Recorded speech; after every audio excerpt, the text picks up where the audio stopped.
What's up, everybody? This is Jason Quinn with the Real ResQ podcast, here and powered by Vertical Helicast. When you get a chance, check out verticalhelicast.com to check out not only this platform, but all the other Vertical Podcast Network. Now, I'd like to say thank you to the sponsors of this episode, Axness. Their mission is wireless intercom, because when lives are at stake and conditions are challenging, clear communication is of the utmost importance. Check them out today at axness.com. Precision Aviation Group. Get off the ground, tip to tail solutions with 22 repair stations around the world. Their precision is the key to your performance. Check them out today at precisionaviationgroup.com. And of course, the realrescuestore.com. Get your swag from your favorite podcast at therealrescuestore.com. Now, coming up next in this episode, I am privileged to be joined by one of the first 5 United States Coast Guard rescue swimmers. He comes on to tell his stories before he went to swimmer school and after. So please welcome our next guest, United States Coast Guard rescue swimmer number 2, Mr. Kelly Gordon. My name is Jason Quinn. I am United States Coast Guard rescue swimmer number 500. These are my rescues and rescues from those of us that put our lives on the line every day so others may live. This is the Real ResQ podcast.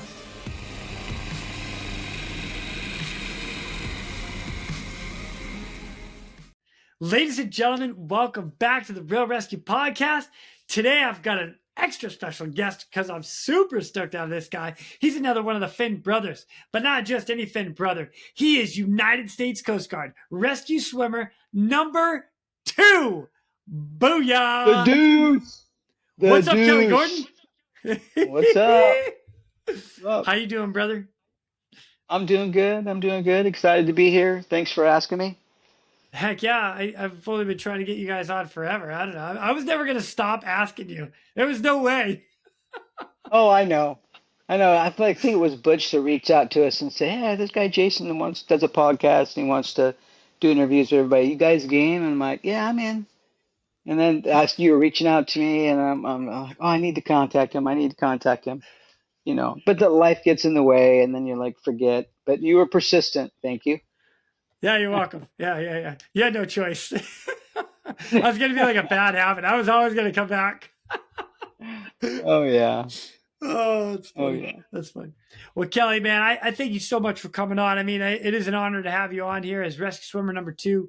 The first 5 of you guys, and actually, I even want to go the first 6 of you guys that started the whole rescue swimmer program for the United States Coast Guard. It was a big impact for all of us younger generation that came through after you guys, because there was so much that happened for you guys, and you guys had to grit and bear so much to get us to be able to do what we could do when it came in our turn. And now the younger guys, oh my gosh, they're a bunch of studs and ridiculous. So, I know. And it's amazing what the gear and equipment that's come out and the changes and whatnot that they've made. I love it. I love seeing the evolution of it.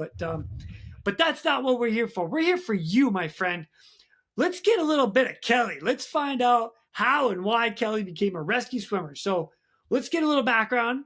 Where you're from, how did you join the Coast Guard, and then drop us into ASM and swimmer. Okay. Well, I was, where do I start? My dad was a pilot for Pan Am, so lived in a few areas. I grew up in South Florida in Daytona Beach, and we at one point moved back to Oregon for the second time because we had been there when I was quite young. Because my dad wanted to be back home because that's where my mom and dad are both from. It's from Oregon. So we moved to Redmond, little town named Redmond, Oregon. It's a population of 2,200 people. We moved there in 1973, and that's where I graduated high school. And while I was growing up, my dad kept telling me. So we had the dinner time conversations with mom and dad. I mean, that was the family staple. When dad was home, we all sat together as a family and ate dinner. We would set the Nice. table, we would sit down, we all had designated seats. Dad sat at the head, mom sat at the other one, and then my two brothers and my sister, we had our seats. And we'd have dinner as a family, and then we would excuse ourselves to clear the table, go to the kitchen, do the dishes. Mom and dad would have coffee and smoke a cigarette, and then we'd rejoin them at the table, and then dad would proceed with dispensing his day's wisdom. And I wish I had a tape recording of all those sessions because he was genuinely trying to educate us and make us good humans. I think he did a pretty good job because we all grew up to be fine, fun young people and responsible and have families of our own now. So, but every night Dad would say, "So Kelly, what are you gonna do with yourself? What are you gonna do after school?" And this started my freshman year. Yeah, he's like, because I need to make it clear. You turn 18, you graduate high school, your free ride is over. I have no responsibility to uh to you anymore. So you're welcome to live here, but there's conditions. One, you still live by the family rules. You'll have a full-time job and you'll pay a room and board. You know, you're not Nice. going to be living here for free and be a bum. So well, I got that conversation, and I knew I didn't want to go to college because I didn't enjoy school. I wasn't a very good student. I just kind of went through the motions. Sounds like And I, me. there were these, yeah, and there were these commercials on TV back in the 70s, Coast Guard commercials, and they had helicopters, and I thought, oh, that looks cool. So I told Dad, I said, I'm thinking I'm going to join the Coast Guard, and he said, okay, that's a great idea. I like that. So he'd asked me, so did you contact the next night? So did you contact the Coast Guard? No, not yet, but there's a recruiter supposed to come to the school, so I'll talk to him. Anyway, long story short, a recruiter No, came to no, please, school. please, wait, don't do that to me.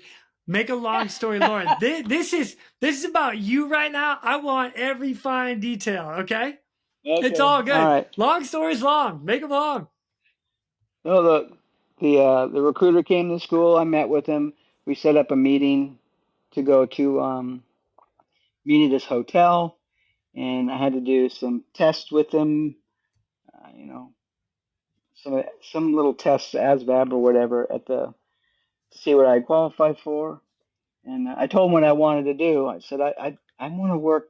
I want to work in the Coast Guard, in the and jump out of helicopters or be involved with the helicopters and rescue. And he said, well, there's all kinds of jobs in the Coast Guard.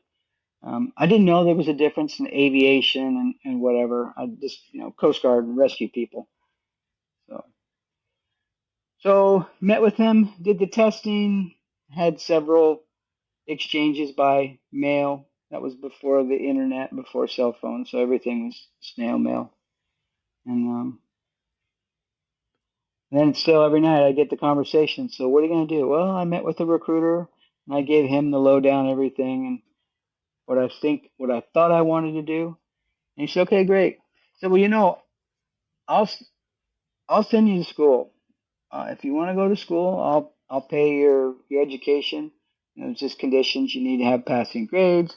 I'm like, no, Dad, I'd be wasting your money. This is what I want to do. So so graduated high school, 1980. Took a few months off, a few weeks off actually, and then flew down to Alameda, California in October 1980, and entered the fray. And, and the rest, that was it. So I knew what I wanted to do when I joined the Coast Guard, but I didn't know how I was going to get there. So that was the beginning there. My Now in first unit in the Coast. 1980, well, sorry, 1980, the Yeah, ASM program was there.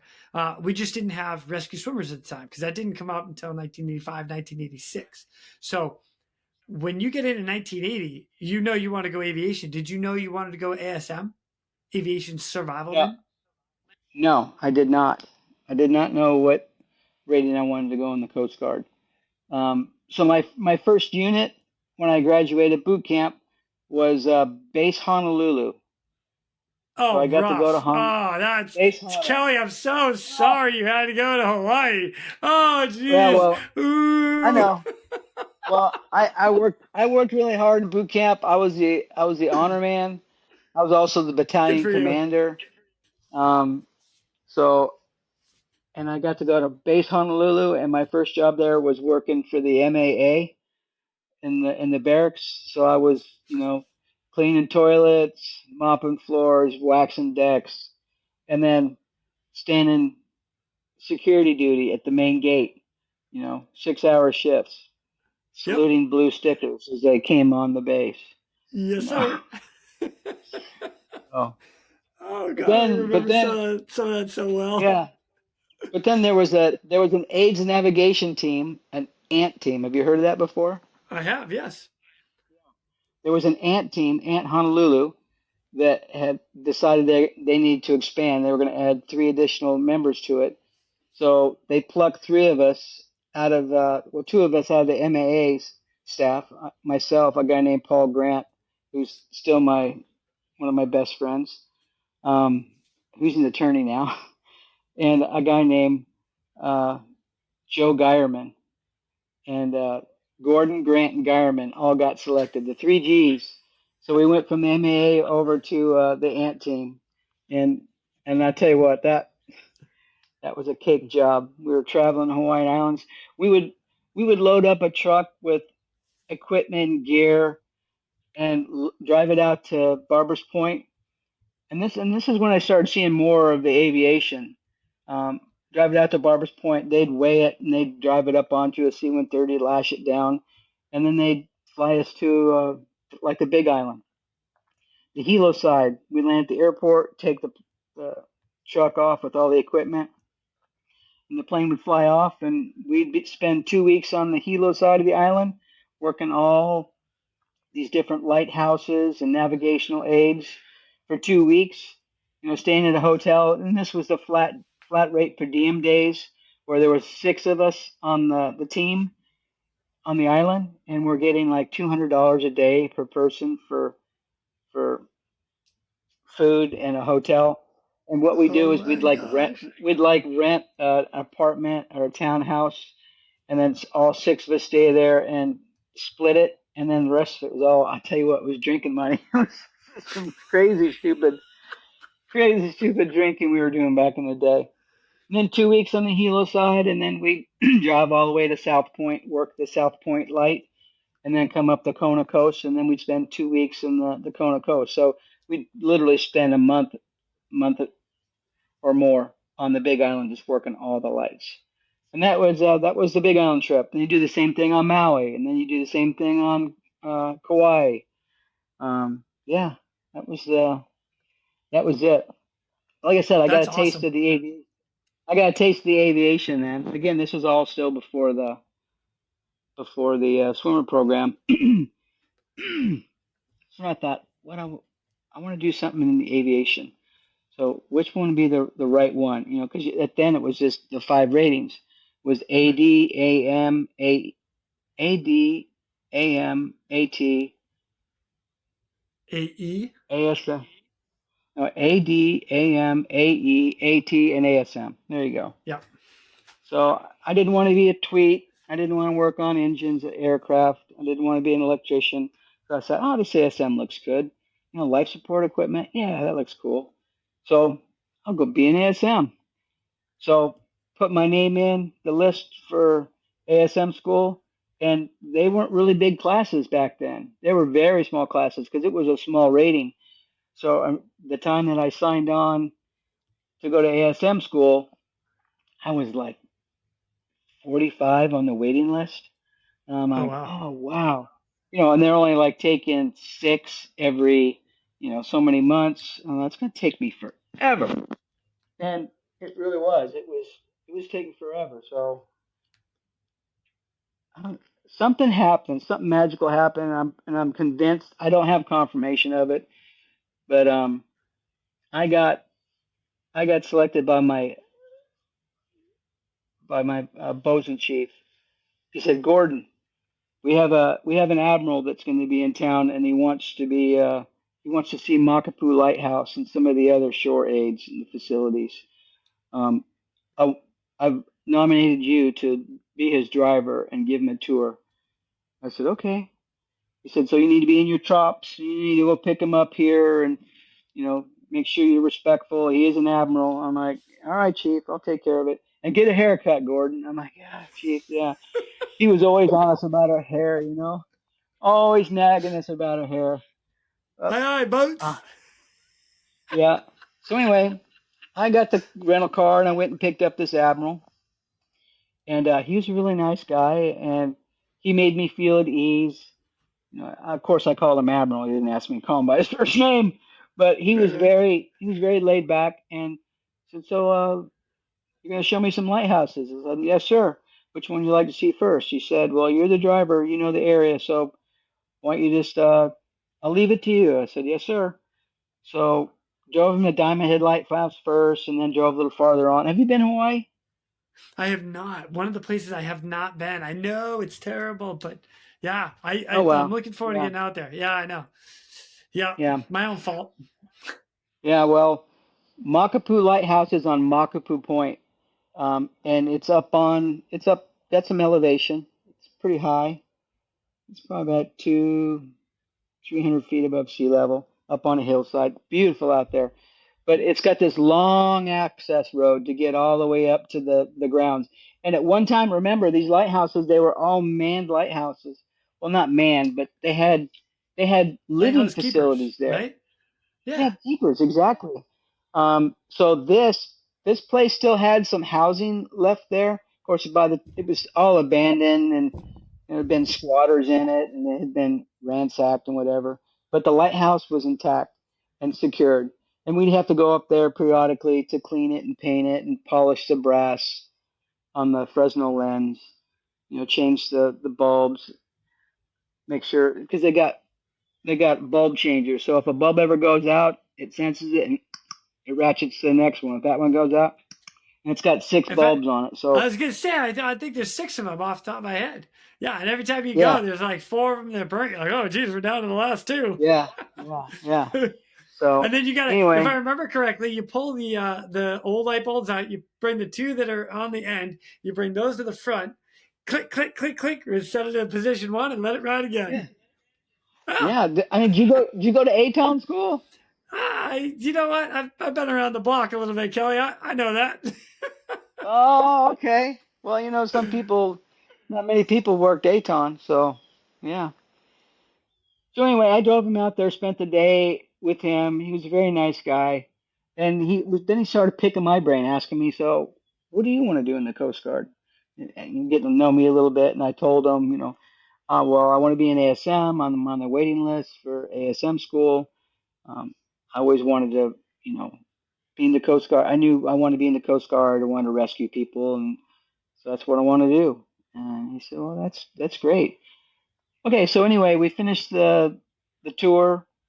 He had a great time. He thanked me very much, and I went back to the base, briefed the chief, told him that everything went well. I said, "Great." Now, fast forward a few months later, and all of a sudden, I'm getting a message that I'm going to ASMA school. I'm like, "What?" Yeah. So magically, I moved from like 60, 40 some on the list to I'm getting orders. I'm going to ASM school. And like I said, I don't know for certain, but I'm convinced something happened. I think this admiral made some calls and said, get this guy moved up on the list. So I went to ASM school. So All you got to do is be a nice person and get you places. I'm just saying, I Kelly. guess, I'm just I saying, guess. dude. You take it out, I'll Yeah. do a lighthouse. Let me show you around, Admiral. Yeah. Thank you, see So, me, Gordon? so Huh? yeah. So went to A school and from A school there, my first unit. What was my first unit? Um, Astoria, Oregon. Went to Oh, Air Station nice. Astoria. And it's funny, because I was from Oregon, so I was kind of getting to go back home, my first unit. back home. So got to Astoria, Oregon, and got H3 flight mechanic qualified. Went through the whole different qualifications. Got my AP letter. Got my engine start letter. That was cool stuff. That was back in the day. You could actually start equipment. Moving the stuff around, moving the planes around, and flying, doing rescues, hoisting. I love that. I love being a flight mechanic. Had a couple of Me, really me too, actually. had a couple of really close calls in H3. One day we were doing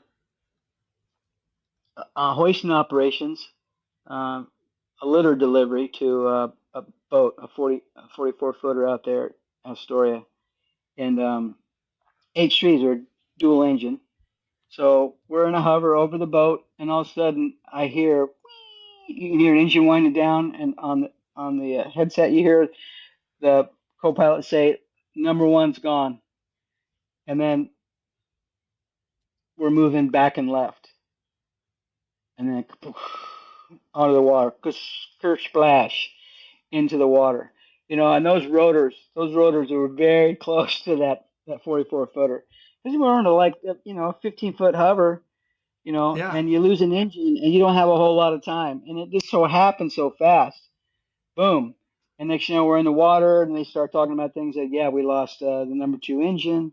And we were still heavy. It was early on in the flight, so it wasn't single engine hover capable at the time. So we splashed into the river. And then we had a water taxi on one engine in the Columbia River with a pretty significant wind chop from where we were at all the way over toward Cape Disappointment, the Coast Guard Cape Disappointment station.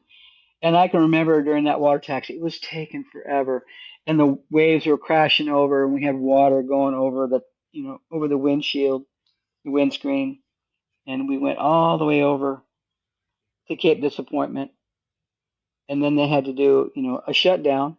So we got in an area we could, did the shutdown in the water.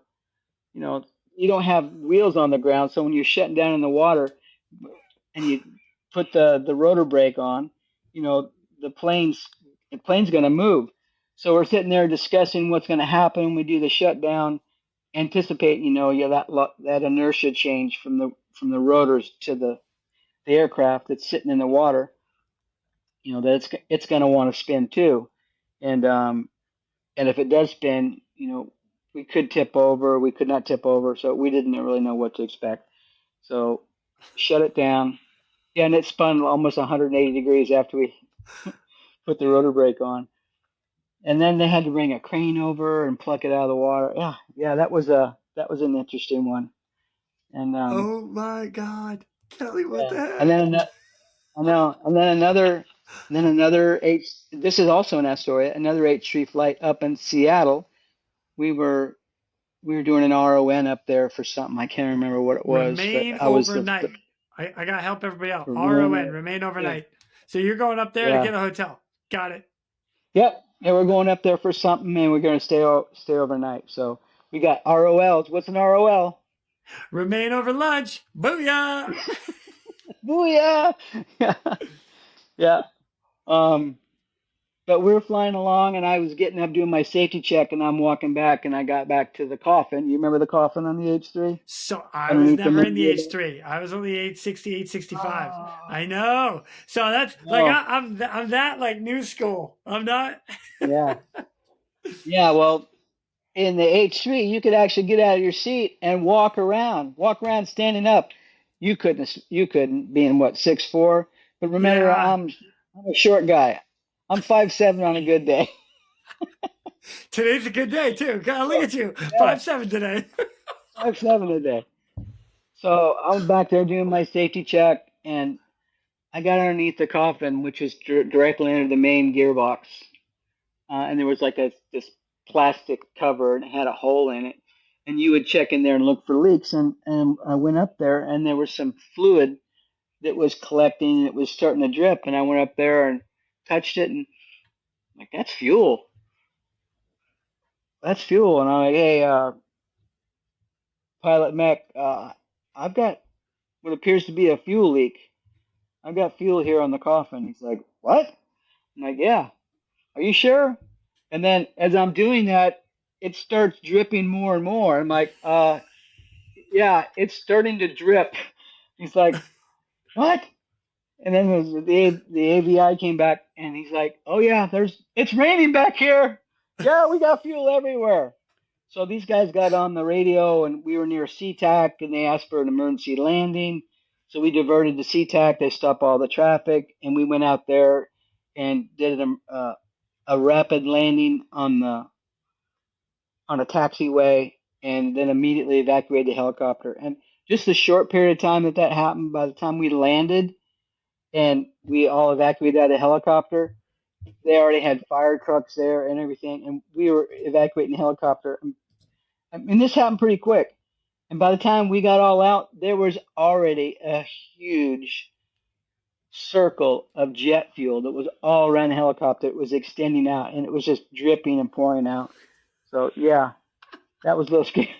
That was a little scary. Yeah, a little scary. Dang, Kelly. Jeez, oh man. Those were the Astoria close calls. And then when I left Astoria. Well, wait a minute. Before you leave Astoria, hold on. I want to come back to that because one of the cool things about this is that I talked to a lot of the flight mechanics in the Coast Guard, and I love to hear their first rescue as a flight mech. Did you have any rescues? Did you get your very first rescue as a flight mech in Astoria? We're going to divert real quick to thank our sponsors. Axnis. The Axnis PNG wireless ICS system delivers cutting-edge wireless ICS technology to any aircraft as a fully integrated system or as a carry-on, carry-off mobile base station. The PNG wireless system is the right solution for any mission.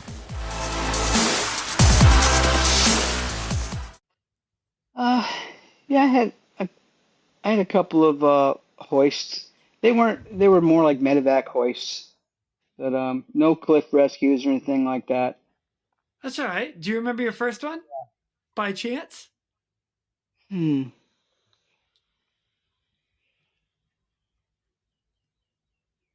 and pieces of it, but it's not coming to me.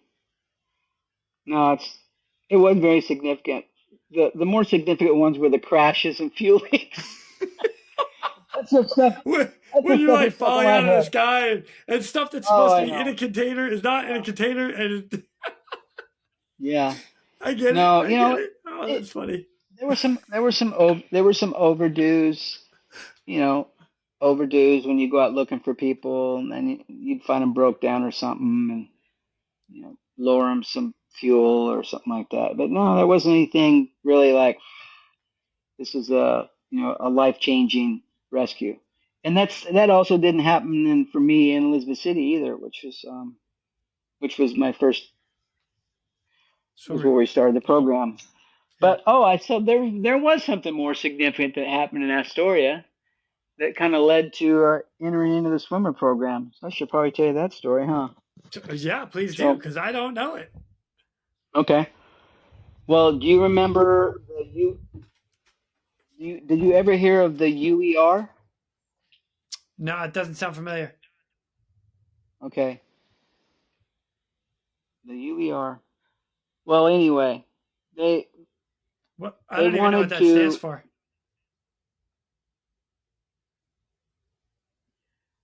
Underwater Escape Rebreather. Oh, is that the one that was like attached to the vest? So it was almost an oxygen bottle that you also inflated into your vest, and you could breathe out of your vest at the same time? Yes, it was. Oh, it was before. Okay. I have a little bit of my history right. All right. It was before. Okay. It was before the HEAD device. Okay. Yeah. So this was early days. So they wanted to implement this UER unit in the Coast Guard. So they were trying to figure out how they could do this. I don't remember what that department in headquarters was. It was Ken Coughlin was running that program. Long time. I've flushed a lot of those acronyms. But anyway. All good. Hey, me too. Yeah. they needed a group that was going to implement this in the Coast Guard. All right. So what they did is they selected a core group. Well, they selected some individuals, somebody to run the program, some first class, second class, third class. So it was going to be a team of us that were going to travel around the Coast Guard and do this training. So once they selected the team, which I luckily got selected as one of the individuals. I don't know what I did to deserve that, but I got selected along with Steve Ober, and there You were make it some other sound like a people. punishment. I'm just gonna throw that out I there. know, no, but it was. I'm trying to think all the people that were selected. So Daryl Jelikoska was the Master Chief. Then there was a guy named Terry Roby, Steve Ober, Ron Junta, myself. There was a guy that was the only jump master in the Coast Guard, Terry Hallmark. That was his name, Okay. Terry Hallmark. Okay, that was like the six of us, all right? And they sent us to the Navy Nauspi School. Have you ever heard of that? No. Nauspi? Yeah. So this is a school. So in the Navy, all the different aviation training programs that the Navy has for everybody in aviation in the Navy, the people that are doing all this training, the dunker, the Dilbert dunker, the pair, uh, when they jump out in a parachute and they have to do the releases. I don't know what you would call that. So all Parachute the training that disentanglement the stuff. a little parachute using the releases. So when you hit the water, you hit the releases, and it releases you from your parachute, so you don't get tangled up in theory. Okay. Okay. So anyway, these are all NAUSP instructors. NAUSP. That's Naval Aviation Water Survival Training Program. All right, and this is at Air Station Pensacola. So it was a month and a half long school where we went there as candidates to become NAUSP instructors. So just imagine 5 swimmers with Daryl Jelikoska. You know Daryl? I don't. I know more of him, and I've heard more stories of him than Oh yeah, like. yeah, Daryl. We'll leave it at that. My dad Daryl. So anyway, we were there for a month and a half in Pensacola training this NAUSP, and we got to do all the different training. So we got to do the Dilbert dunker, the regular dunker, all types of rescue equipment training, different swims, flight suit swims, full flight suit, a mile long swim and flight suit, everything. So to be able to train basically naval aviation personnel. And the reason they did that is because the Coast Guard didn't have anything.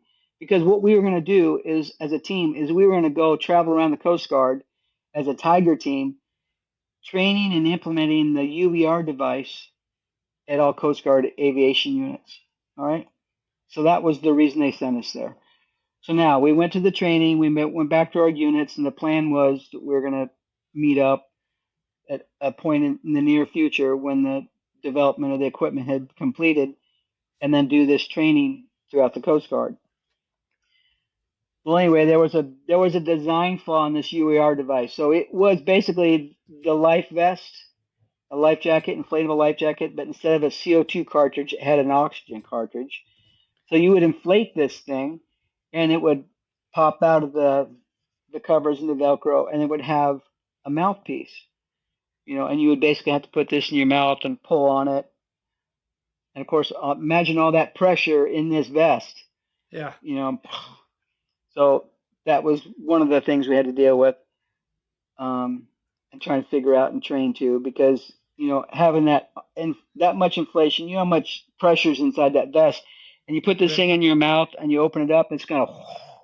So, but there was a rubber gasket inside that mouthpiece that apparently had an issue. So when it was open and close, the way this thing was designed, it was actually cutting into the gasket. So it could lead to some water intrusion into the mouthpiece, and it was a design flaw. So it basically ended up scrubbing the initial development and implementation of that program. So we went to Mobile for some initial training and the sweat device. You remember the sweat device? I do very much so. Yeah. Yeah, well, that sweat device was originally designed for the UER device, and then they later No used kidding. it for the HEEDs. Yeah. So Yeah. that's what. Yeah. So we So real quick, we let me went help there. everybody out. The sweat device. I don't remember the full acronym of sweat, but we call it the Hewitt trainer now. Helicopter underwater egress trainer, Hewitt. But the sweat Yeah. chair Well, is the same thing. Yeah. yeah, that was shallow water egress trainer.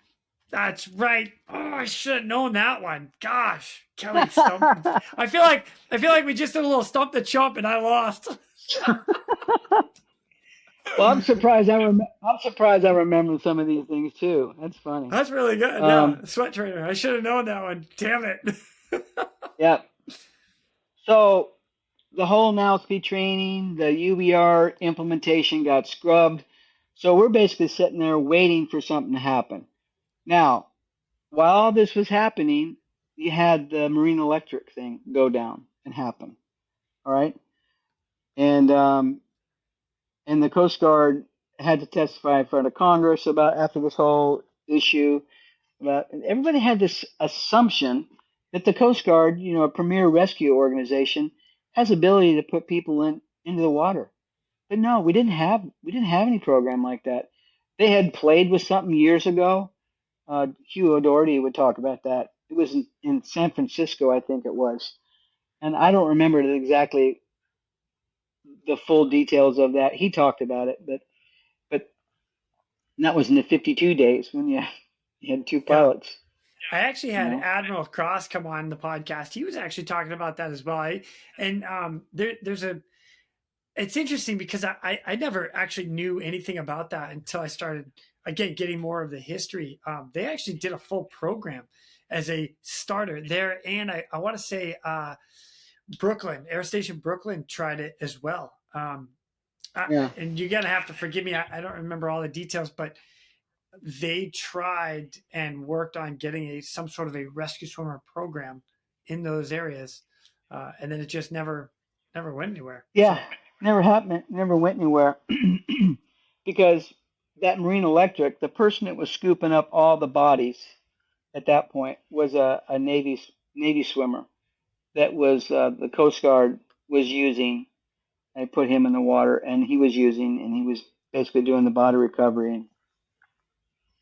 Now remember that. That's important because that guy's name is escaping me right now, but he was the rescue swimmer instructor for Steve and I when we went to swimmer school together.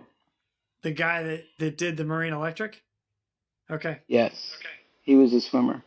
And I want to say it was, maybe Steve remembers his name, John. I'll have to look for that. Maybe I'll try and find that so when I come back and we're all together, or maybe somebody else will remember it when we're all six of us together. Okay. So, so that program never went anywhere. So I'm in Astoria. Yeah. So I'm in Astoria doing my thing, being an ASM, and waiting for this UER flaw to get fixed so we could travel around the Coast Guard, implement it. I'm super excited about that. It was kind of cool, being ASM 3 and get to travel around in a Tiger team implementing this equipment throughout the Coast Guard. So, but then I got a call from I think it was Ken Coughlin, and he was running the department that, again, I can't even remember these acronyms. I can't remember it, Jason. Maybe. It's anyway. Okay, man.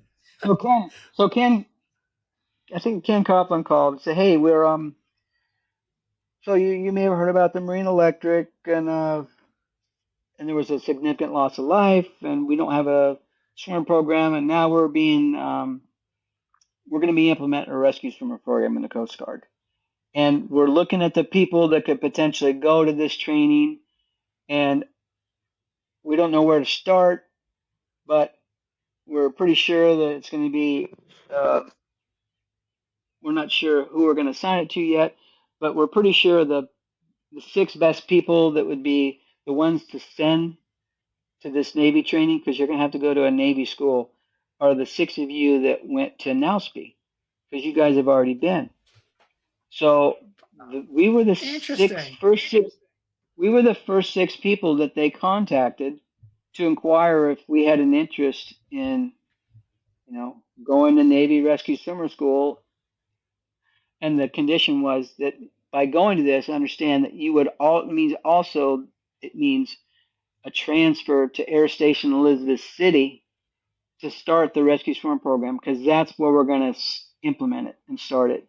And they did a whole bunch of studies on the number of persons in the water and the water temperatures. There was actually some science behind deciding what was going to be the first unit, and then the other units in the implementation schedule. It was based on a lot of statistics and persons in the water and water temperatures. So that was sort of the premise behind that. So they contacted all 6 of us, and the only 2 individuals that said, hell yeah, was Steve and I. Everybody else was kind of like, nah, that's a hard pass. I can't say that. I don't know what those other guys said, but Steve and I are the only ones that said yeah. So Steve and I were selected to go to swimmer school, and we knew full well that we were going to be get orders to Elizabeth City to start the program. So he and I went to swimmer school together, and that's how number 2. That's how it awesome. happened. Did you have an idea as to what you were getting yourself into before you went? Not a clue. But remember, but this, I'm working on helicopters. I'm doing search and rescue, and so this is like, yes, this is exactly what I want to do in the Coast Guard. I want to do search and rescue, and what better than be a swimmer, in helicopters? I'm like, yes, I was like, sign me up. So yeah, so we went there. Kelly, that's exactly what got me into being a swimmer. I was like, yes, please. I get to work out and jump out of helicopters. Oh my God, yes, please.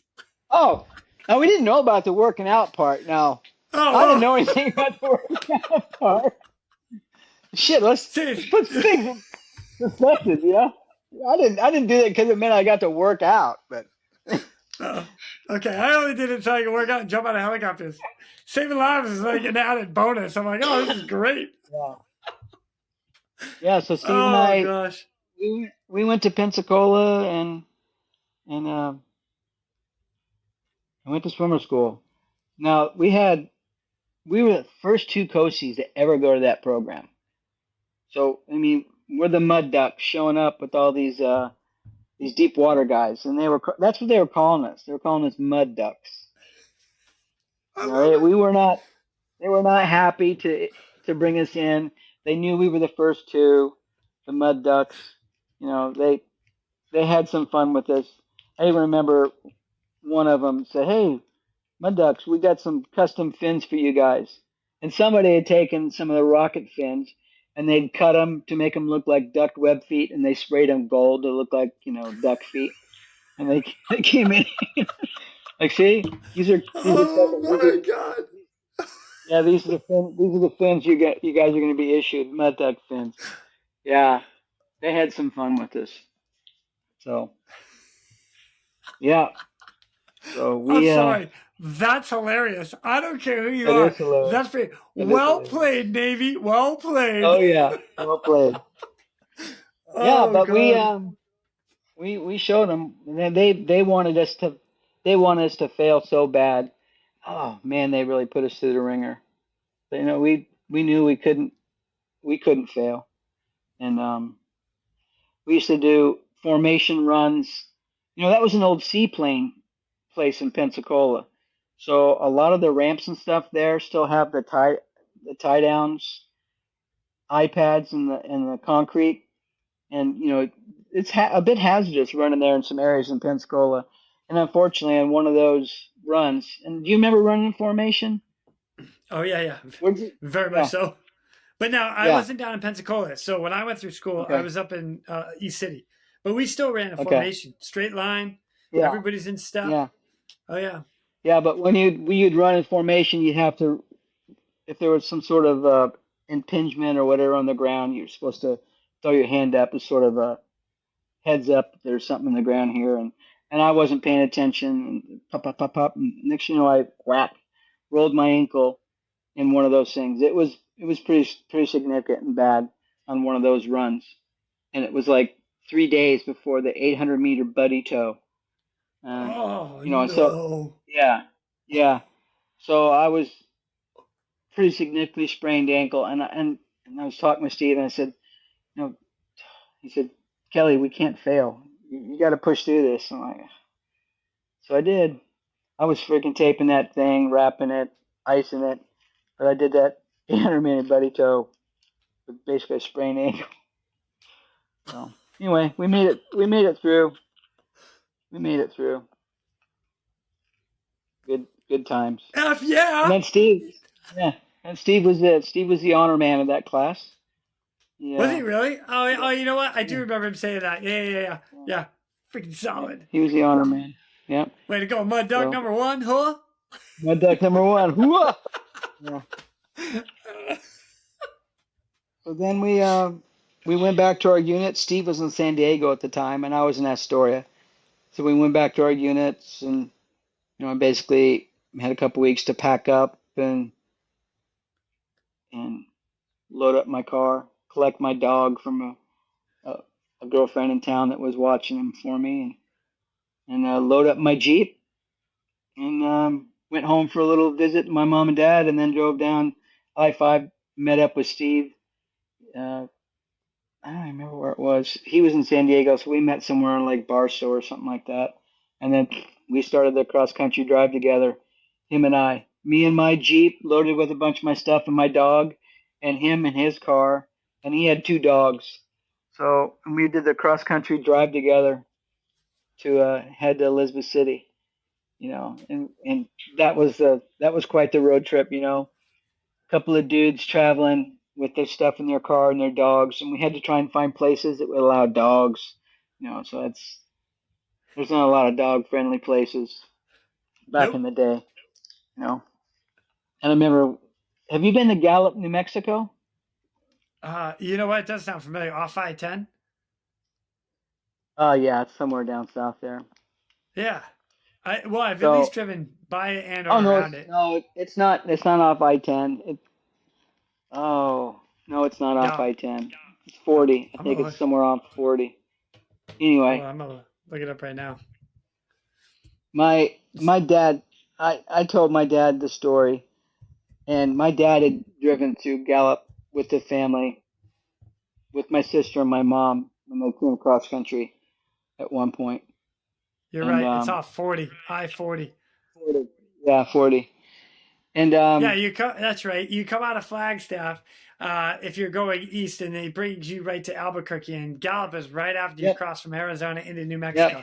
Yes, yep. I know it. I do know it. So that was one of our first night stops, and I told my dad the story, and my dad said, Kelly, and I remember this quote, Kelly, if God was ever going to give the United States an enema, I'm convinced he would insert it in Gallup, New Mexico.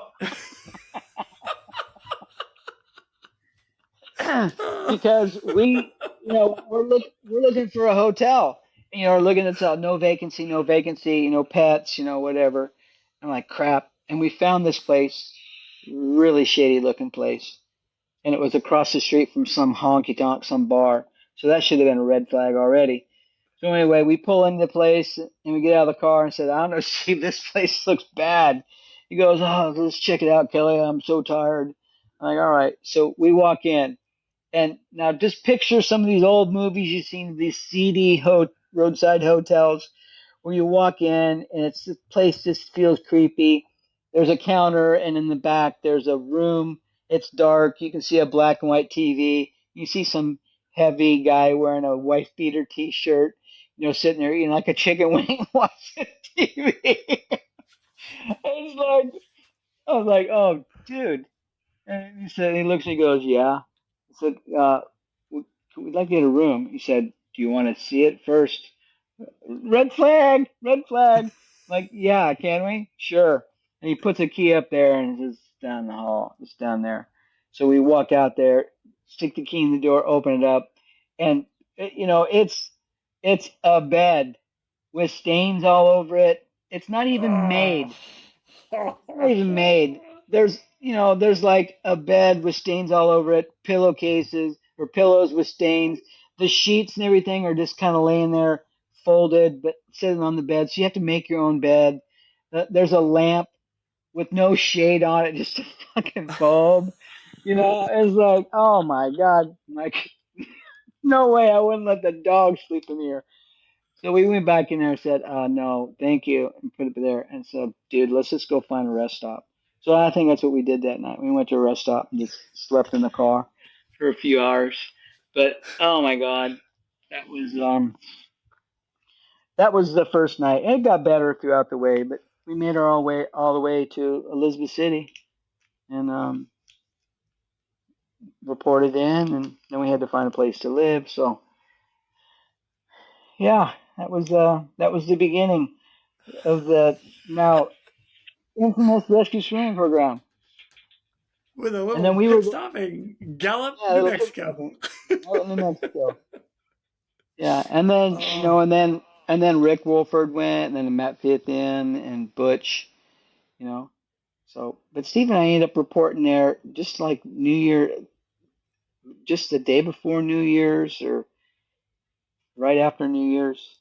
So I mean, all this happened really quick, man. We basically showed up, and while Steve and I were in transit, these other guys were going through the program, and then we all rendezvoused.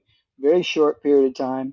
There were a few trips here and there. I remember a trip to Mobile, the group of us, and of course Steve and I knew Daryl because we did the Nowspeed thing together. So when we got to Mobile, Daryl's like, guys, come over, come visit, and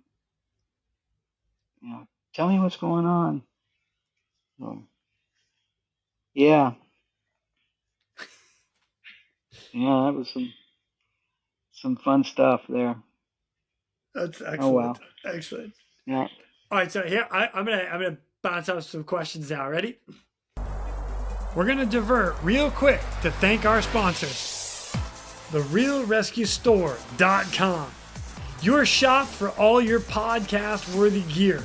From comfortable shirts to cozy mugs, we've got everything to showcase your love for your favorite podcast. So what are you waiting for? Head to the realrescuestore.com and let your gear do the talking. Okay. So you guys get to East City. It's you and Steve right off the get-go. And again, we've had Steve on the podcast. He gives some good stories, but I like to get the firsthand perspective from you. So you show up to East City. The swimmer program, they said go, but you guys had to literally like make the curriculum, write everything that you were going to do, go out and start your training flights. And as you're doing this, somewhere in there, you actually start standing duty at the same time. So you're like, as everybody's coming in, you're like, okay, we're port and starboard, we're 1 and 3, we're 1 and 4. You're running hard, plus you're flying, getting everybody qualified on swimmer operations. Like this is not just we show up and we start saying, dude, there's a lot of work that goes into this. So Yeah. how So long do you remember when you started there? About how long it took to really start standing duty? Well, that was some of the trips that we went on, like to Mobile, because we had to do, we had to figure out how we're going to do this. Okay, now we have the guys, and we know that we're going to use the helicopter as the deployment method, but how are we going to do it? Are they going to be free and independent from the plane? Are they going to be attached to the hoist hook and never come off? So, I mean, those were some of the big questions. Because I remember one of the things we did in Mobile is they were talking about, you're going to hoist somebody to. I remember early on they were talking about they need to stay connected to the helicopter. We can never let them detach from the hoist cable. Like, how realistic is that? How's a person going to be able to swim with a big old hook hooked to their chest, and you know, or when you're gonna have them dangling off a wire and you're trying to move them in a certain direction, there's this spinning motion. You remember how you spin on those Oh things? yeah. Yep. Yeah. So I mean, we actually practice with dragging our feet through the water. Lower us down the water where you could put your fins in the water and you can use that to kind of steer yourself. I mean, we tried all these different things trying to figure out how it was the best way to do it. And we Well, faced it. let me bring one more thing up that a lot of people I don't think know, and it's when you guys started the program, you were in like a strop. It's not like today where you're hanging from a nice harness and it's all around the legs. Like you're getting lowered down in this strop, and I want to say the MBU 1 off the top of my head, is that, or is that the I second thought generation? it was the HBU 11 or HBU. something. Yeah. Yeah, and it was basically two shoulder harnesses and a chest strap. Yeah. You know, So so like that was it. the right. So when you're talking about right now, like getting down in the water and trying to swim with that, it's not actually realistic. Like today, I could go down in the water and be connected to the helicopter with the harness and actually work. With you guys at the time, having this big bulky thing in and around the chest and trying to actually swim with all of that was not. I, Yeah. I understand. I just want to emphasize that because there are a lot of people like, well, you could do it. Well, you really couldn't back then. It wasn't. It was so cumbersome to be able to do any of that. And I've been in some of the gear. That's why I know that. So anyway, just caveat on Yeah. that real quick. Yeah. So you're asking about what we would do. Um, so that was what some of the early on stuff was figuring out how we're going to do it, how we're going to deploy, what the procedure for this was going to be, you know, whether we're detached, not detached, and also the equipment we're wearing. This is, dude, this is the day. These are the days before the dry suits. Okay, we had really, really crappy wetsuits, which were the ones that the Navy issued. Okay, they were garbage. They weren't a four-way stretch. This was a unidirectional stretch, so that's why these wetsuits had weird patterns and cuts because it would only stretch one direction. It wouldn't stretch another direction.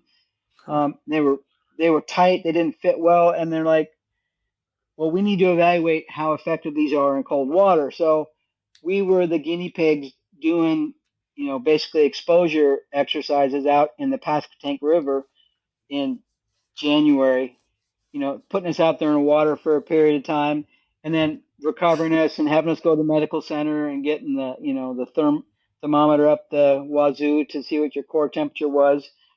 What? Yeah, I did no, not they know were just any of that. Yeah, they were trying to evaluate if these wetsuits were going to be sufficient for cold water climates. So yeah, we were out there spending a lot of time in the water and getting our core temperature checked to find out if these wetsuits were going to be sufficient. It was pretty clear that they weren't for extended period because I don't know if you realize this. The whole plan, the whole premise was a swimmer working independent from the helicopter for a period of 30 minutes of strenuous physical exertion to effect a rescue and recover. So you need to be able to function at a high performance level for a period of at least 30 minutes. Uh-huh. So whatever you're wearing is going to have to sustain you and allow you to perform for a 30-minute period. Without killing you or rendering you physically unable. So pretty clear that those wetsuits weren't going to cut it for cold water. So then we started evaluating. Later on, we started evaluating dry suits, but that's when I was on the stand team. So we're still talking about the early days, and this is just the swimmer program. So, yep. Wow. Left in the past tank. Go to medical. Yeah. Get probed. What the? Yeah. All right. This Go is get your why I profile do this, picture. Kelly. I mean, I did Yeah. not know any of that. That is hilarious. I'm sorry for Yeah. you guys. Yeah. No, it Oh was man. So, so the yeah, early go days, ahead. and yeah, there were 5 of us, in the first operational unit, standing duty. I don't have a whole lot of memories of the whole duty setup and how we did it and rotated. Um, we uh, we just we just stood duty, but and everybody was excited to get the first rescue. I remember that we were pretty jazzed about getting in a rescue opportunity and being the first being the first one. And then when the first one happens, like, okay, that's done with. That's the first one. Great. I think Rick got the first He rescue. did. Yeah, he just Yeah, talked about it actually. yeah. And they're like, okay, great. Ice is broken now. That hurdle's over. Now let's move on. Um, and I don't even remember who the next ones were. Um, I think Steve had a pretty nasty medevac. Some guy on a fishing trawler got wrapped up in a cable. Yeah, that was a nasty one. Um, yeah, I'm just not remembering all of them. Yeah, they're not really coming to me. But I'll tell you what. Do my you remember yours? Yeah, I just want to know yours. yeah, mine. Yeah, mine. Um, mine. My first one. It was we were on a it was a I think it was a night trainer. It was I don't even remember if it was a if it was a SAR launch, but it was up off the coast of Virginia somewhere, and this fishing boat had run aground. Not a fishing boat, a sailing boat had run aground, and it was pretty rough, and it was getting tossed around. There were 4 people on board, and remember the pilot was talking with the guy, and the guy didn't want to leave the boat. And it's like, well, you're in distress, sir. Um, we're offering our services to recover you. And he's like, yeah, well, I'm afraid to leave my boat because if I leave my boat, then somebody can salvage it and claim it. Which is the case. The salvage laws kick in. If you just abandon something, it's salvage rules. So the guy didn't want to leave his boat because he's afraid that he would lose it. Like, Yeah. well, okay, that's your choice. We have a limited amount of time here. And finally, after some back and forth, he said, okay. So they said, okay, Kelly, we're going to put you in the water. I'm like, okay. So it was night, so obviously I didn't free fall. They hoisted me to the water, and it was rough. It was pretty big waves. And I swam over to the boat and got up in the gunnel. And I didn't actually ever go on board. And I talked to the guys. I said, okay, who's first? And the owner of the boat said, okay, take this person. All right, jump on over. And I explained to him what I was going to do. I said, all right, I'm basically going to swim you away from the vessel, clear the vessel so the helicopter can come and recover you. I'm going to put you in a strop, and you're going to take you up the helicopter, and then I'll get the rest of these people, and I'll see you in a few minutes. Like, okay.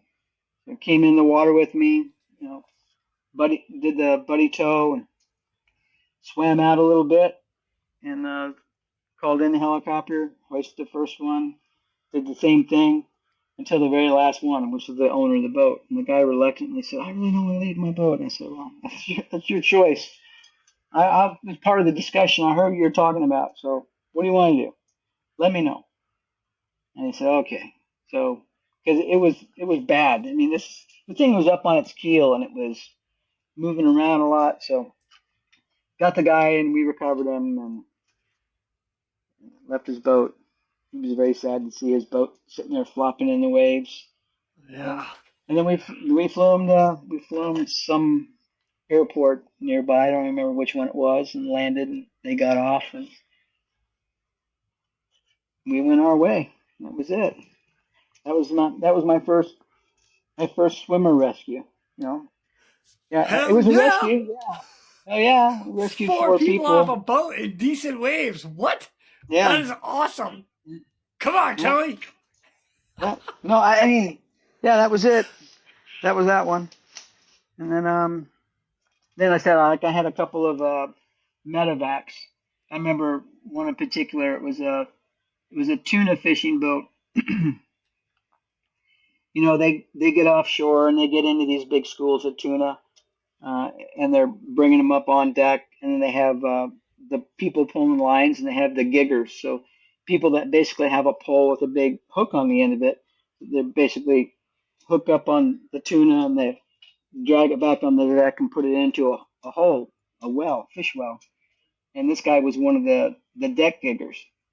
So imagine he's got this pole with this big, huge steel hook on the end of it, and he's got this weight of a big bluefin or whatever tuna they're catching, and he's dragging it back, and the fish are still alive and they're flopping. So this guy went from a significant heavy load of fish on his gig, and the fish flipped off, and he went. So that gig, yeah, yeah. So that gig, whoop, right into you know where. So Oh, So the call the we got was groin area. yes, Not good. yes.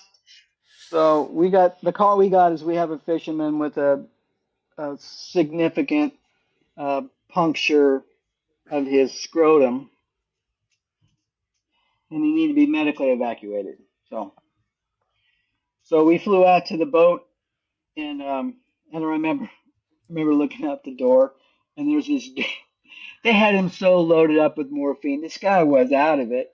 He's standing there on deck with a white towel wrapped around his waist, and it's just blood soaked. You can see blood all over it. He's looking up. He's like, he's Just waving. wave it to the helo. Hey Hey, guys. guys, here. So yeah, so lowered the basket, and this guy crawled in the basket, hoisted him up, and got him back there and laid him down.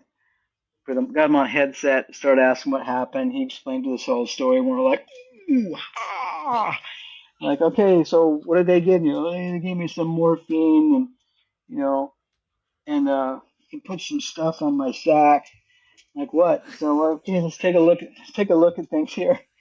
A little bit afraid to look. So you remove the towel. You're like, oh, yeah. And he had just a major entry and exit wound where it like came in the bottom of his scrotum and Oh, came out the top, just like to the right of his junk, just and it was, it was a hole, dude. It was a oh, hole. that's But, terrible. yeah, but he was pretty loaded up, and we weren't that. It was about an hour flight to the shoreside.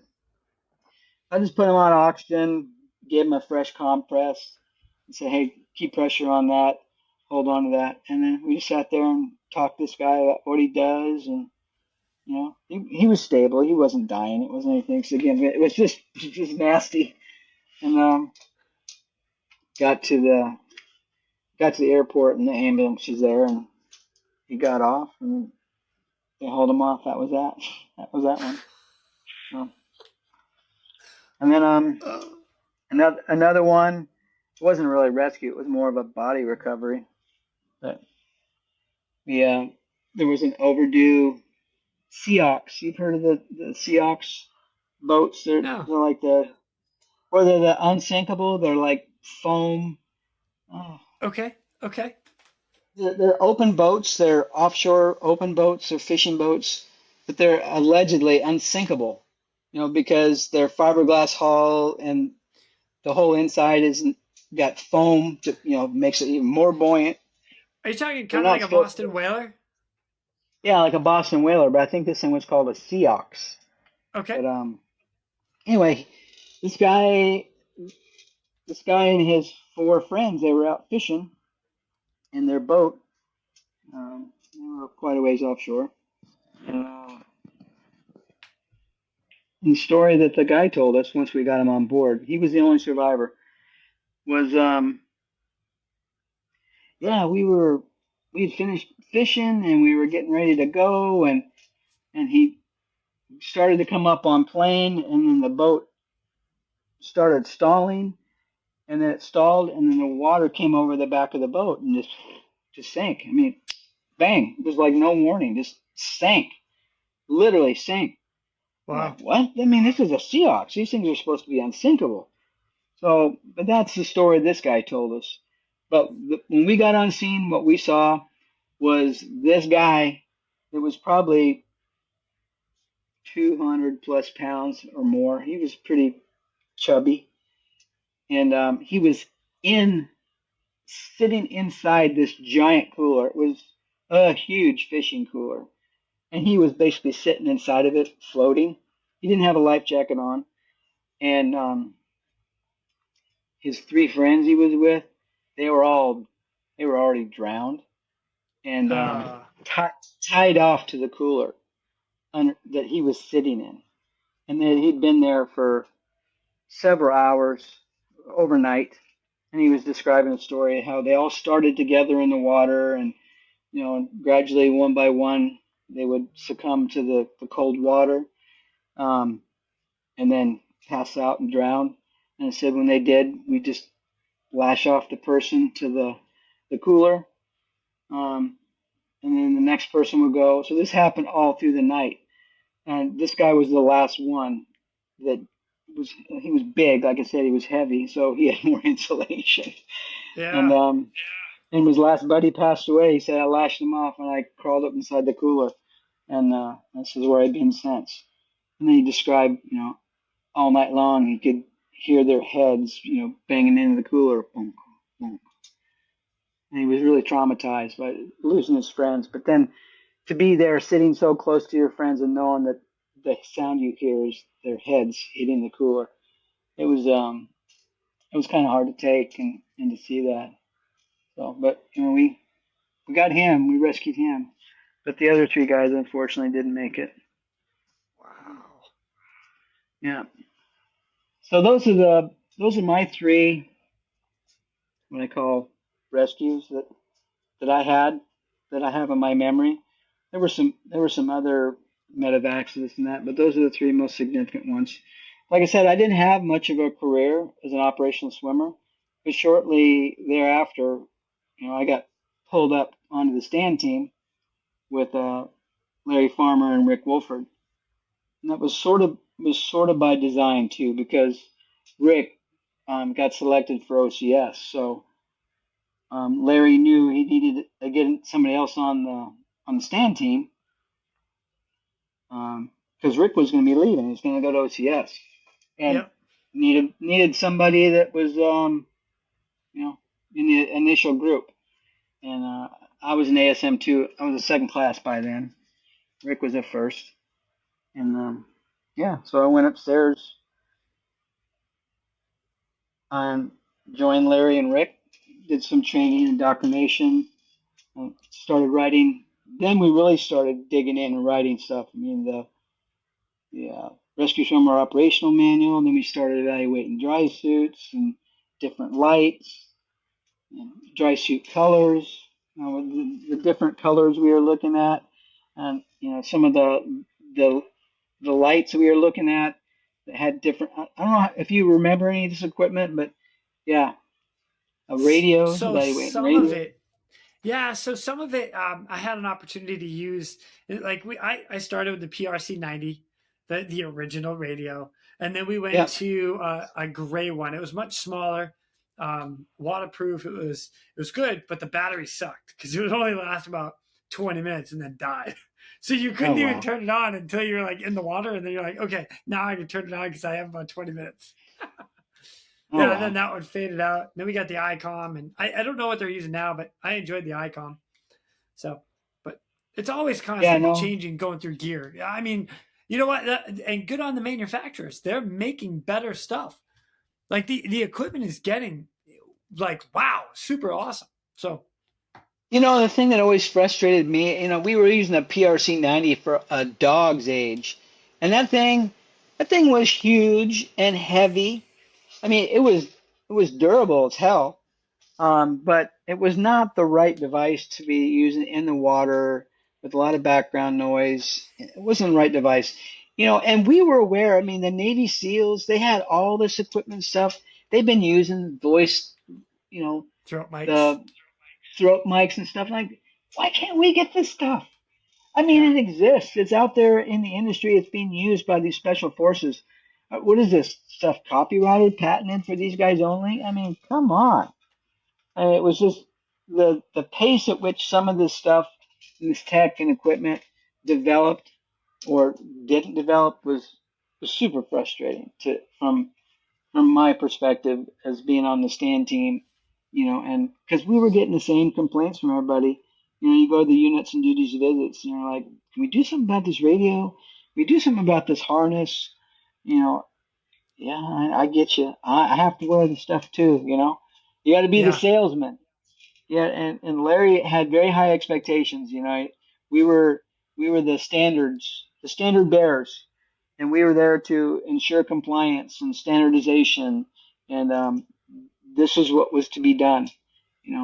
The stencil a certain way, stuff on the fins a certain way. I can remember he and I were in Brooklyn. Larry and I were in Brooklyn on a stand team visit, and I don't even remember what this kid's name was, but we were out doing a flight, and Larry would typically just kind of hover off and let me do the things with the swimmer, and he'd just kind of evaluate, and then he'd in his typical Larry fashion. Have you met Larry Farmer? Oh yeah. Yeah. Love the guy. Yeah, I love the guy too. So he had a certain way about things.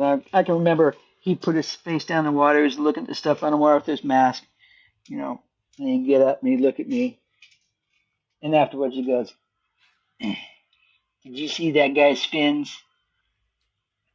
I said, "Yeah. You need to talk to that guy about his fins. Get that shit off them fins." I'm like, "All right, we'll do." I mean, the kid Aye, aye, basically Master had, Chief. Huh? yeah, the guy had his name on his fins like he was supposed to, but on one fin he had the peace sign, and then they had the peace sign upside down. So one was peace and anarchy. So Oh. you, you tell that kid to get that shit off his fins. Yeah. Oh my gosh. So he would be the good cop and I would be the bad cop. So yeah. So, That's anyway, funny. You know what's actually yeah. pretty cool about that? The fact that you guys were doing that. And you know what? Props to Larry Farmer, too. I'm actually looking forward to having my conversation with him. Because like in my career, I've had the opportunity to build up 3 separate programs. And the first one that I built up was literally from ground zero, where we were doing similar to what you guys did, where we had to write the manuals, we had to write the curriculum, we had to write, we did it all from zero up. And there's something that I got out of that that I still bring forward now is that where Larry's at, you have to start somewhere. Everybody's got ideas. And I'm all about it. I'm all about adapting and moving on and morphing into whatever it's going to be. But if you don't have like here's the starting line and everybody needs to start in the same place, like you can't move on because there's so many deviations. So for you guys Yeah. to go in there and be like, this is how it's going to be. I hear what you're saying. We are making changes. We're making works to this, this, and this. But this is where we're starting. Do this now. Don't deviate right now. And I dig it. And I get both sides. So, but Yeah. Yeah. I remember I developed, and I wish I could find this. I wonder if anybody's got a copy of it anywhere somewhere. But I actually did a helicopter rescue swimmer training video, and it was basically the idea behind it was to touch on some key aspects of the procedures, and it was a video. It was a video that I actually developed with the assistance of a guy named Doug Lang. He was the AVI guy at ATTC, because we were all in Elizabeth City there. And so I learned about video production and what's involved with that. So basically I went and met with Doug and told him what Larry wanted me to do, and it's like, oh, yeah, we can do that, but you need a starting point. And I said, what's the starting point? It goes, you need to do an outline of what you want, the topics you want to cover in this video, and then you take that outline and you turn it into a storyboard. And I said, a what? He goes, a storyboard. So like this is your outline topic 1, and then this is how you're going to tell the story of that. And in that story, he said, it can just be like little index cards with this stickman drawing of what you want to be in the video. So, I mean, like, for example, the tap on the chest, Yeah. so, and then the release into the gunner's belt. So it was all these different snips of scenes that you need to have in this video.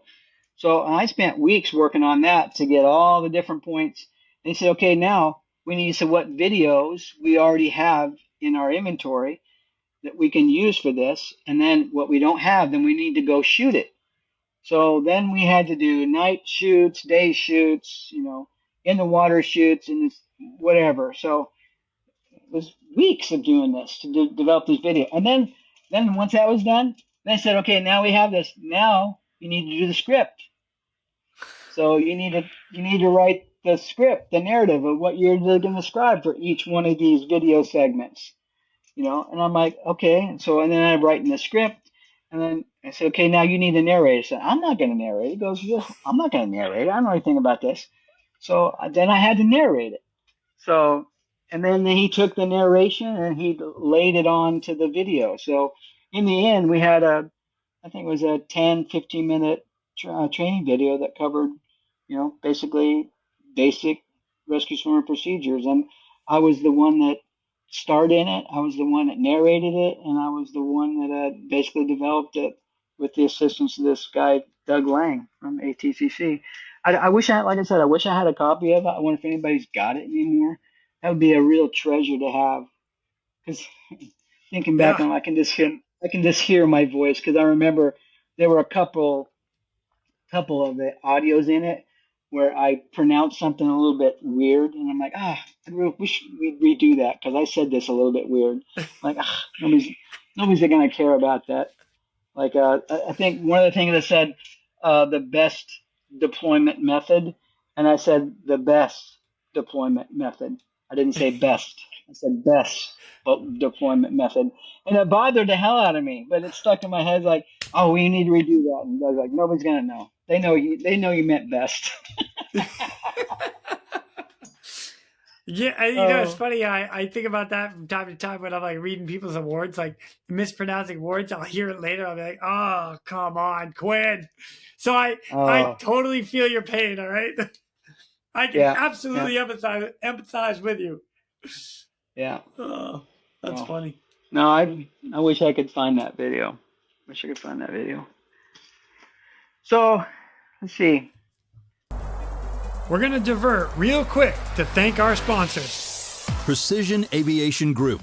Mission critical operators and fleet managers rely on Precision Aviation Group as a worldwide leading rotor and fixed wing MRO provider. PAG provides tip-to-tail solutions in 4 MRO segments: avionics, components, engines, and manufacturing DER services. A single point of contact gives you access to over 150 million in inventory, globally 24/7. Just call 800-537-2778. Precision Aviation Group. Others sell parts. We sell support. So I was on the stand team there in Elizabeth City. It was just Larry and I. And then we needed to, they wanted to centralize all the stand teams in Mobile. So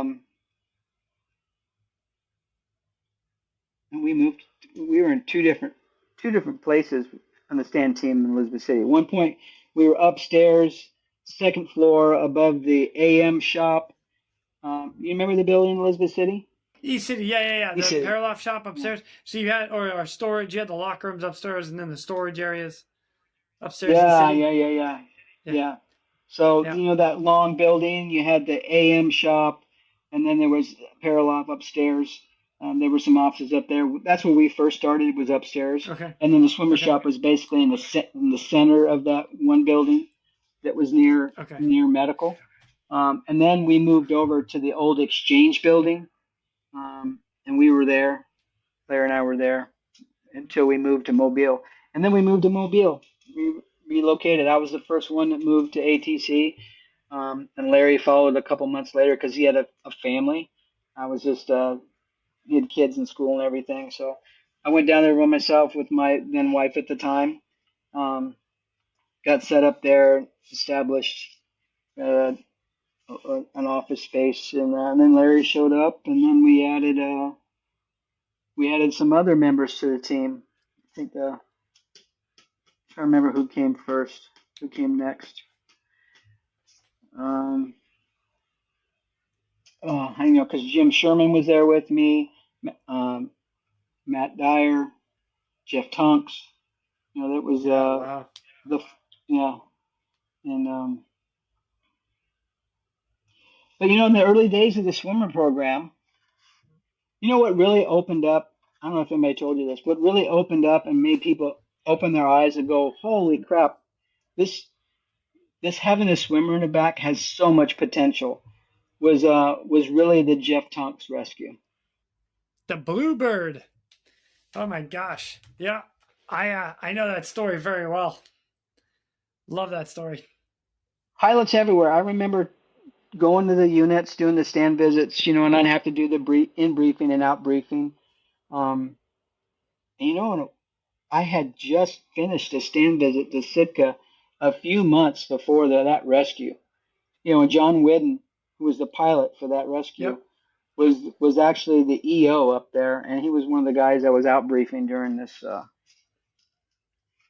stand visit when I was coming up with my my findings and my recommendations and such. And I can remember it to this day. He almost said, Kelly, rescue swimmers are kind of like firemen up here in Alaska.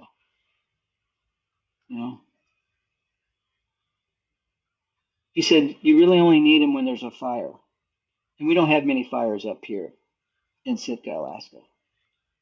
It was sort of like implying that, they're nice to have if you ever need to use them, but you don't need to use them all that often. And then coincidentally, a couple months after that, he had that rescue with Jeff, and then complete eye open. And after that, it busted out. And because we were keeping a roster, a ledger of, rescues when the swimmer was involved, and it started off, it was a very short list, very small, very few additions. I think Larry's the one that started that one. Of course, when I was working with him, I was responsible to do some maintenance and upkeep of that too. I don't know if they're still doing it, but it was growing really slow. It was like, something needs to happen. Nobody wants to use the swimmers. Everybody was afraid that they didn't want to be the first one to put a swimmer in the water and to lose them, or have to leave them on scene, or have something happen. And they were the pilot that lost this first swimmer. Yeah. There was a lot of pushback, a lot of resistance. But then after that, Bluebird, everybody wanted a swimmer. Even if they were going out on a training flight, not even a rescue, they wanted a swimmer in back. They didn't want to be anywhere without a swimmer. So then it went from one extreme to another, and then we started getting the swimmer burnout, where you didn't have enough swimmers to go around. They didn't have enough of them. So yeah. Which is amazing. It's and as a matter of fact, I know that I'm going to be able to talk to Matt Feehan, as he's coming on as well, which is rescue swimmer number 4, and he earned himself an air medal as well off one of his rescues. So it's not like, and the reason I bring that up is because some of the beginning guys were getting put in very precarious situations that no one had ever seen before. Like now you hear about it and you're like, oh yeah, this is my recommendation because we've seen this in the past.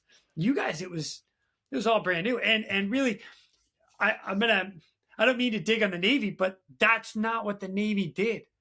Like their training was based on getting down pilots off aircraft carriers and stuff. And it wasn't pulling Tom, Dick, and Harry, Mary Jo, and Bobby Sue off a sailboat in 20-foot waves. That's not what they do. And, for them, they wouldn't even take off from the flight deck.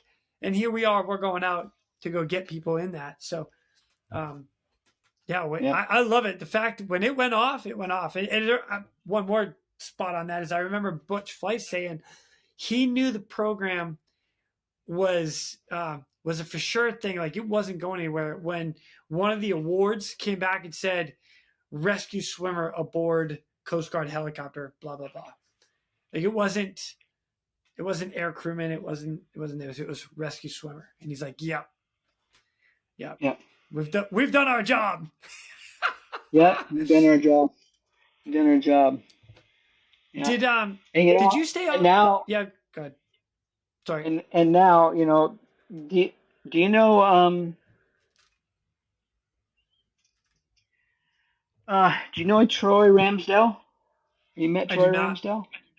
Okay. If I've met him, you know what? I'm going to say no. And if I have met him, I'm sorry. That's all right. Well, Troy Ramsdell, I think he's on the Rescue Swimmer stand team now. Troy is the son of Jason Ramsdell, Jason and Bonnie Ramsdell. Jason was an HSC. He was the school chief of the Emergency Medical Technician School. And I had a connection with him. And he ended up kind of being behind getting me brought out to Petaluma to go to the EMT school staff after my stand team tour. Because when I left Mobile, I went out to Petaluma to join the EMT school staff and be an instructor out there. And then later, I ended up taking over being the school chief of the EMT staff school. We had some swimmers coming through there. Anyway, Troy, who's rescue swimmer 823 or something like that, I think.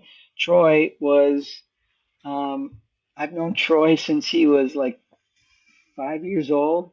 He was, this tiny little kid, striking blue eyes, blonde hair, big toothy smile, full of energy, and a little water rat, there in Petaluma, California. And now he's swimmer 823. I got to go to his swimmer graduation in Elizabeth City. And, that's awesome. It's kind of cool. And my son Chad wanted to join the Coast Guard. He wanted to be a swimmer. But long story there. Chad has red-green color vision deficit, so that automatically disqualifies him for anything in Coast Guard aviation. So the only thing he could do in the Coast Guard is something on the ships, and he had no interest in doing that. So he couldn't join the Coast Guard, but that's what he wanted to do, but he couldn't do it. So he joined the Air Force, and now he's killing it in the Air Force, and he's on the Thunderbird Squadron. Freaking awesome! Good for him. And you should see the kid. He's got full sleeves, both arms.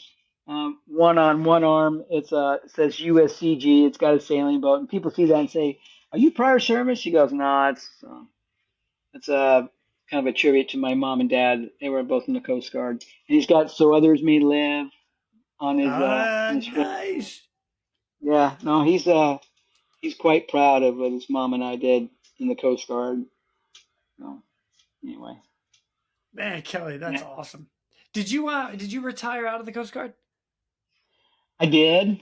I retired officially in July 2007 out of MSO Portland. It was MSO Portland at the time. Now it's Marine Safety Unit Portland. They moved to MSO sector functions from Portland out to Astoria, Oregon, for the whole sectorization model. So yeah, I did.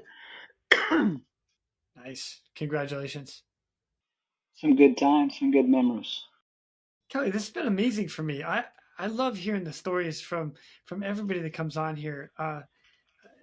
One of the things that I love so much is that with you guys that come on, the first, we're going to call it the first 5, but all of you guys from the beginning. It's the story of implementing something that had never been done in the U.S. Coast Guard the way it had been done, and success that it has had to now. It's mind blowing. So, and the lives that have been saved because of what you guys endured to go through, because you weren't gonna quit.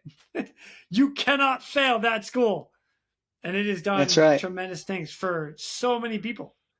Not just us as swimmers, so many You know, people. The ripple effect that has gone is insane. you know, I think I told you this before on a phone call we had. we were we were just average Joes. I mean, very average Joes. I mean, you look at the photos of us, the first five of us. I mean, seriously, that we were so average. You know, where we fit. You know, we were fit at a certain point for an average guy.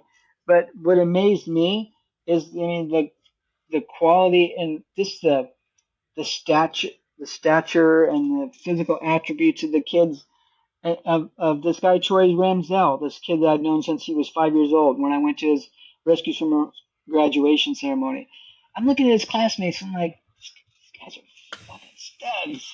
You know, They they're totally studs. are.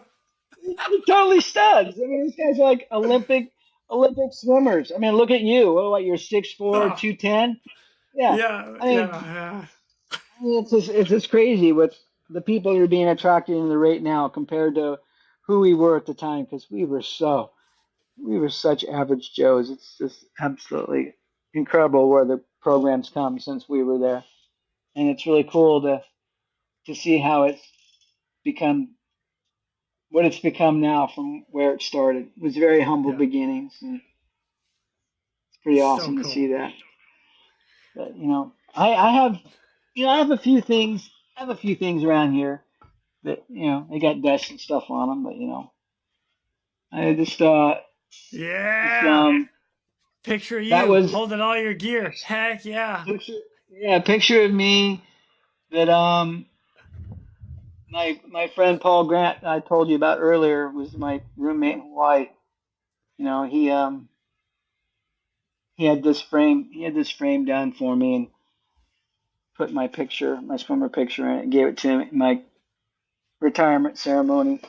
You know, and I have a few of those things here and there. I got my wing desk. I have a wing desk thing here somewhere. Oh, We got what?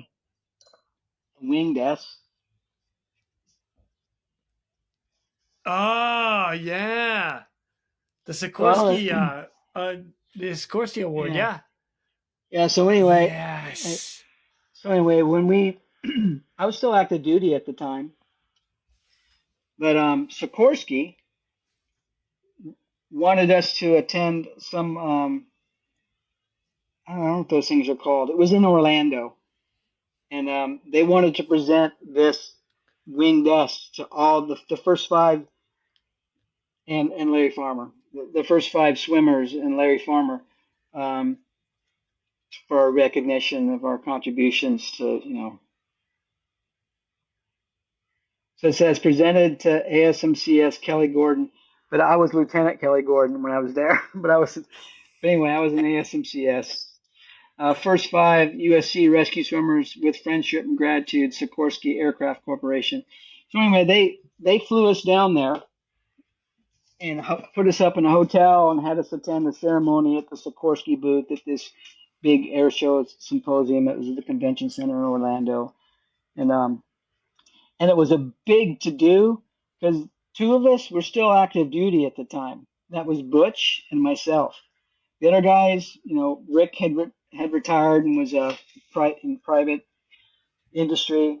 Um, Steve Ober was working for a contractor, so he was a civilian. Um, and Matt Fithian was a truck driver. So they flew us down there, but Butch and I had to jump through a bunch of hoops with Coast Guard headquarters to, accept this free gratuities from a commercial organization like Sikorsky, and they had concerns about, the whole ethics of all that. I'm like, look, Right. these are the guys are the first five rescue swimmers. I mean, they want to invite down there to present them an award. So anyway, some hoops were jumped through when we finally managed to get down there, and so yeah. So I I like have a it. few little mementos here and there, but very few. All my swimmer equipment and gear. I don't know what happened that years ago. It's been gone forever, and yeah. So anyway, All good. All good. all Hey, good. I'm glad you were able to come on and share some of your stories from the very beginning. So I certainly Yeah, appreciate that. That's all I need.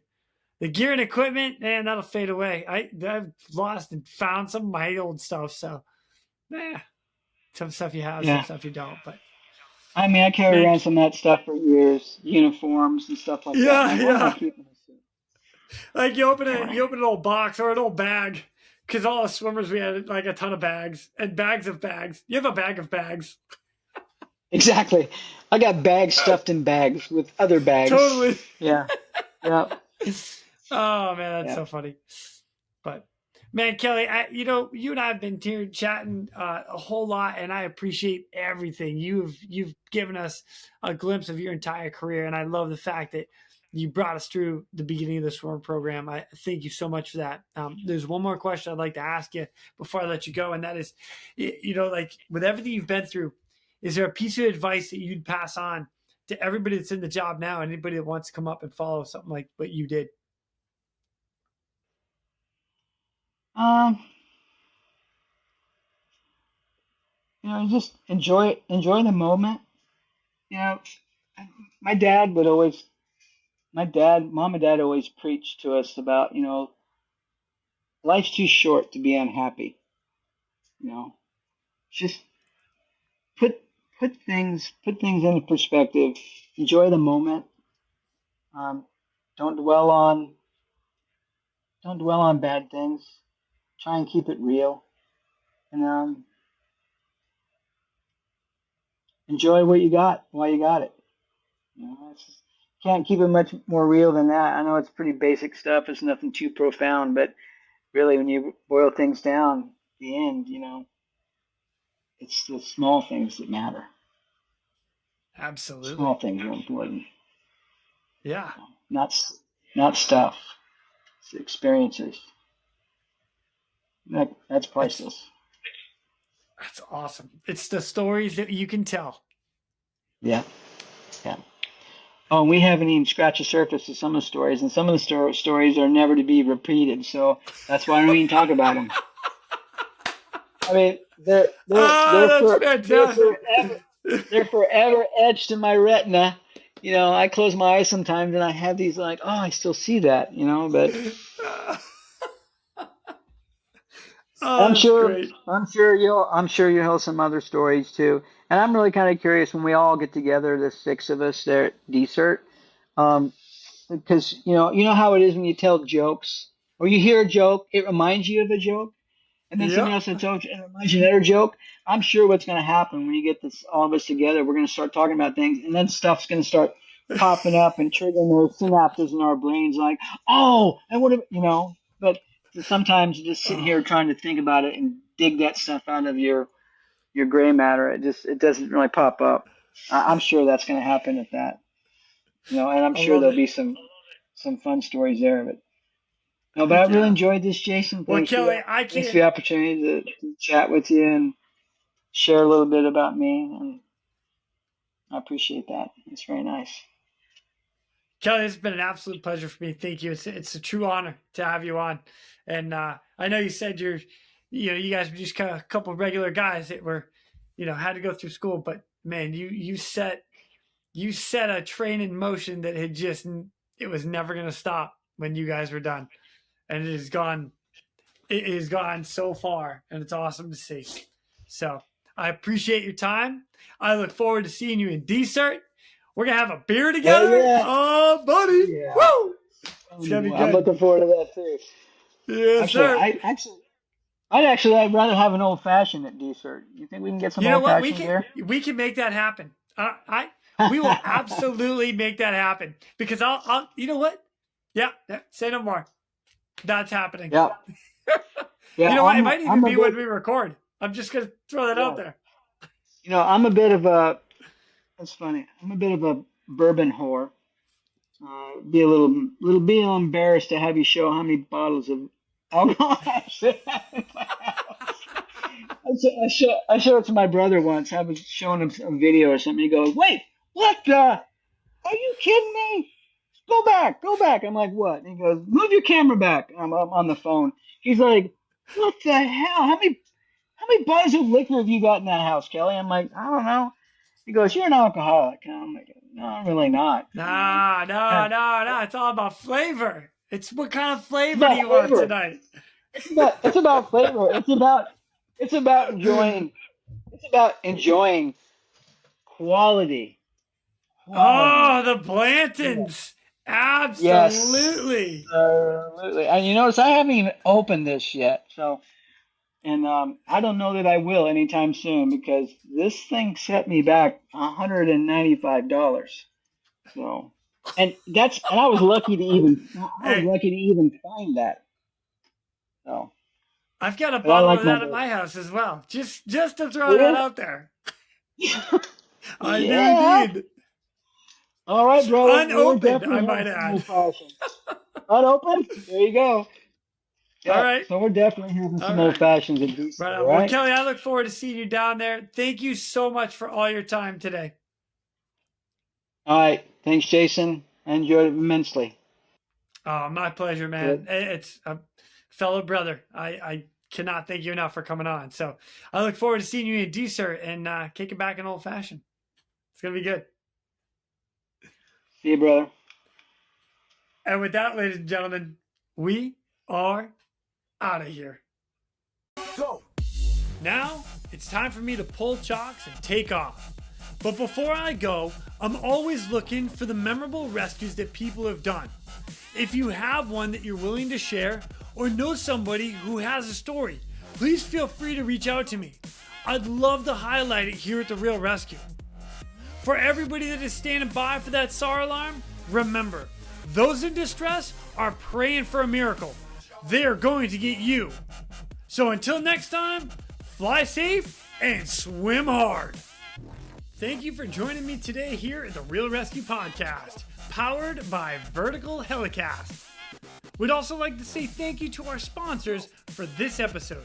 Axnis. The Axnis PNG wireless ICS system delivers cutting-edge wireless ICS technology to any aircraft. As a fully integrated system or as a carry-on, carry-off mobile base station, the PNG wireless system is the right solution for any mission. Precision Aviation Group.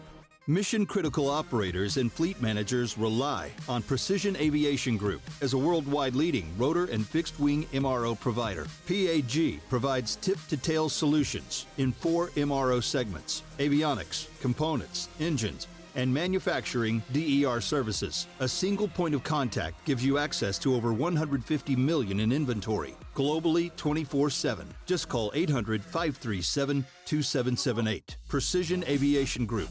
Others sell parts. We sell support. And the realrescuestore.com. Your shop for all your podcast-worthy gear. From comfortable shirts to cozy mugs, we've got everything to showcase your love for your favorite podcast. So what are you waiting for? Head to the realrescuestore.com and let your gear do the talking. I don't know how I'm supposed to get anything done with this. Love me. Just love me. Just rub my belly. Rub my belly.